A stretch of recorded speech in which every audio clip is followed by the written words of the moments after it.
الحمد لله وكفى وسلام على عباده الذين اصطفى أما بعد. عن ابن مسعود رضي الله تعالى عنه عن النبي صلى الله عليه وسلم قال: لا تزول قدم ابن آدم يوم القيامة حتى يسأل عن خمس: عن عمره فيما أفناه، وعن شبابه فيما أبلاه، وعن ماله من أين اكتسبه، وفيما أنفقه، وماذا عمل فيما علم.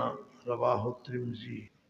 عبداللہ بن مسعود رضی اللہ تعالی عنہ راوی ہیں، نبی پاک صلی اللہ علیہ وسلم نے ارشاد فرمایا، قیامت کے میدان میں آدم کے بیٹے کے قدم آگے نہیں بڑھ سکیں گے یہاں تک کہ 5 سوال اس سے کر لیے جائیں۔ پہلا سوال اس سے کیا جائے گا کہ جو عمر تجھے دی گئی تھی وہ کہاں خرچ کی ہے؟ اللہ تعالیٰ نے جو انسان کو زندگی دی ہے، اس زندگی میں یہ آزاد نہیں ہے، یہ زندگی اللہ کی امانت ہے، اور اللہ تعالیٰ نے اس بندے کو یہ زندگی اس لیے دی ہے کہ اس میں اللہ کی فرم برداری کرے اور اپنی آخرت بنائے۔ اگر اس نے اپنی آخرت اس سے نہیں بنائی، زندگی اپنی فضول کاموں میں لگا دی، اللہ کی نافرمانی میں لگا دی، تو یہ اس پہلے سوال پر ہی اٹک جائے گا، پھنس جائے گا، اور اس کو آگے جنت میں نہیں جانے دیا جائے گا۔ دوسرا سوال اس سے ہوگا کہ تجھے جوانی دی گئی، جوانی کہاں خرچ کی ہے؟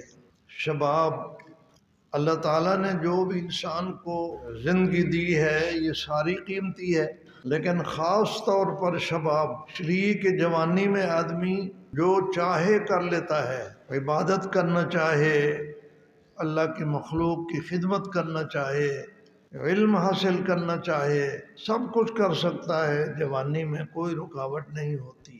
جوانی گزر جاتی ہے، بڑھاپا آ جاتا ہے تو بہت سارے کام یہ کرنا چاہتا ہے لیکن نہیں کر سکتا، بڑھاپا اس کو کرنے نہیں دیتا۔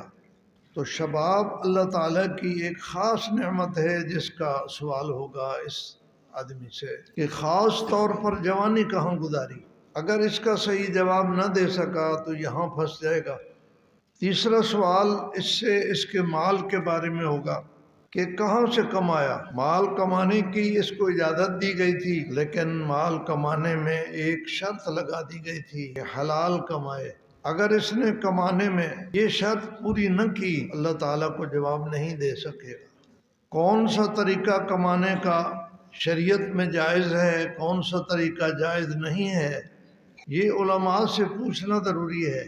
تجارت کی بعض ایسی صورتیں ہیں جو ناجائز ہیں، ان میں دھوکہ ہوتا ہے، ان میں سود کی ملاوٹ ہوتی ہے، اس میں غبن ہوتا ہے، اس میں غلط شرائط ہوتی ہیں، تو ان تمام چیزوں سے بچنا ضروری ہے، اور آدمی کو از خود پتہ نہیں چل سکتا، اس کو سیکھنا پڑتا ہے، پوچھنا پڑتا ہے۔ عموماً جو تاجر لوگ ہیں وہ بازار والوں سے پوچھتے ہیں کہ تجارت میں کس طرح فائدہ ہوگا، تاجروں سے پوچھتے ہیں، عوام سے پوچھتے ہیں، وہ تو صحیح جواب نہیں دے سکتے۔ انہوں نے تو وہ قانون بتانا ہے جو معاشرے میں رائج ہے، تو معاشرے میں جو قانون رائج ہوتا ہے وہ ضروری نہیں کہ شریعت کے بھی مطابق ہو، اس لیے ضروری ہے کہ کسی صاحب علم سے پوچھ لے کہ میں فلاں تجارت کرنا چاہتا ہوں، فلاں سودا کرنا چاہتا ہوں، اس میں شریعت کیا کہتی ہے۔ اگر شریعت اجازت دے دے تو کر لے، اگر شریعت اجازت نہ دے تو رک جائے، اسی میں اس کی خیر ہے۔ شریعت کے مطابق جو تجارت کی جاتی ہے اس کی آمدنی میں برکت ہوتی ہے، جو خلاف شرع تجارت کی جاتی ہے اس میں چاہے کثرت ہو مگر برکت نہیں ہوتی، اور کام بنتا ہے برکت سے، کثرت سے کام نہیں بنتا۔ اس لیے کمانے میں ضروری ہے کہ صاحب علم سے پوچھ کر کمائے۔ زراعت ہے، اس میں بھی بہت ساری پیچیدگیاں ہیں، تجارت میں تو بہت پیچیدگیاں ہیں، باقی کاموں میں بھی جیسے محنت مزدوری ہے، صنعت ہے، اس میں بھی پیچیدگیاں ہیں۔ شریعت سے پوچھ کر کمانا چاہیے، ورنہ کمائی اس کی صحیح نہیں ہوگی۔ اور قیامت کے میدان میں اللہ اس سے روک کر پوچھے گا کہ کہاں کہاں سے کمایا تھا، کیسے کمایا تھا۔ چوتھا سوال اس سے ہوگا کہ جو کچھ کمایا تھا اس کو خرچ کہاں کیا ہے۔ لوگ سمجھتے ہیں کہ ہم اپنے مال میں آزاد ہیں، جب ہمارے ملک میں مال آ گیا تو ہم جہاں چاہیں خرچ کریں، لیکن ایسا نہیں ہے۔ مومن کسی مرحلے میں بھی آزاد نہیں ہے۔ الدنیا سجن المومن و جنت الکافر۔ مومن کسی مرحلے میں آزاد نہیں ہے، یہ ہر مرحلے میں پابند ہے۔ مال کمانے کے بعد اس مال کی حفاظت ضروری ہے، اور جہاں خرچ کر رہا ہے اس مصرف کو دیکھنا ضروری ہے۔ اگر خرچ کر رہا ہے ایسی جگہ میں جو اس کی ذاتی ضرورت ہے، اس کے اقربا کی ضرورت ہے، اس کے مہمان کی ضرورت ہے، تو یہ ٹھیک ہے۔ کھانے میں، پینے میں، پہننے میں، تعمیرات میں ضرورت کو دیکھا جاتا ہے، اپنی ضرورت، اپنے اہل و عیال کی ضرورت، مہمان کی ضرورت۔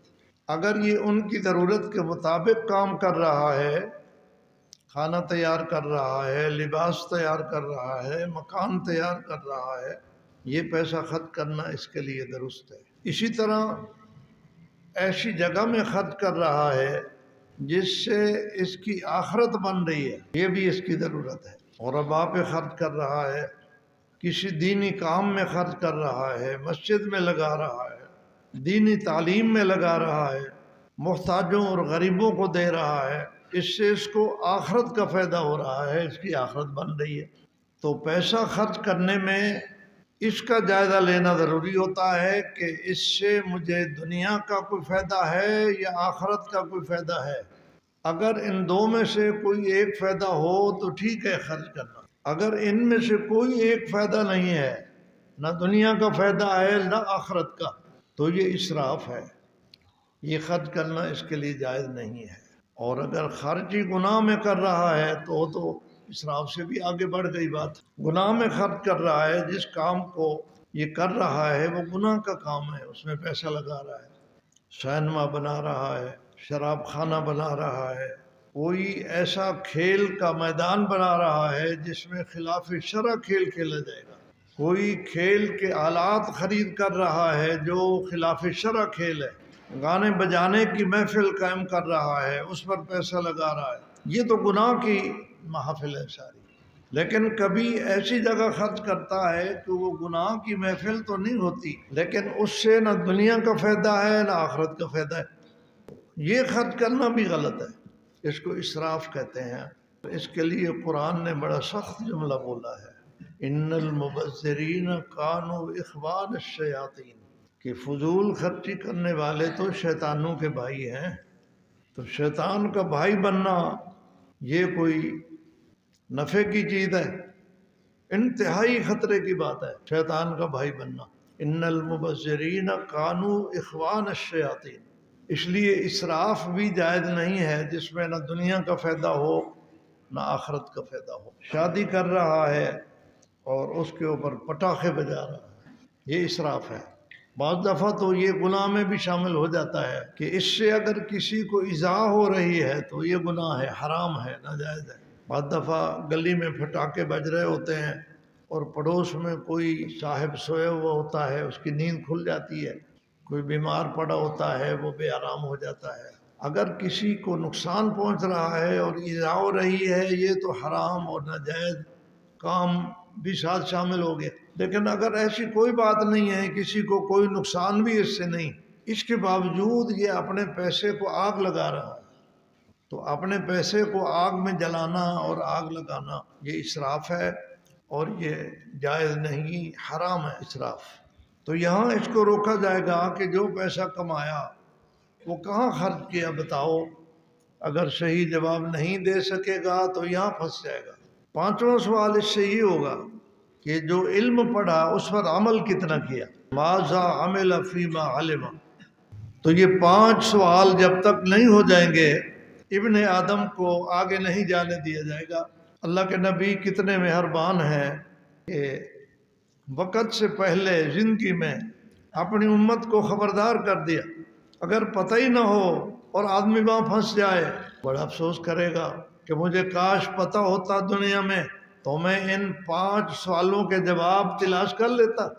اللہ کے نبی نے اپنی امت کو بتا دیا کہ اللہ تعالیٰ روکیں گے قیامت کے دن اور یہ 5 سوال کریں گے ورنہ آگے نہیں جانے دیں گے۔ تو آج ہمارے لیے ٹائم ہے، وقت ہے، ہم ان سوالوں کے جواب تیار کر لیں۔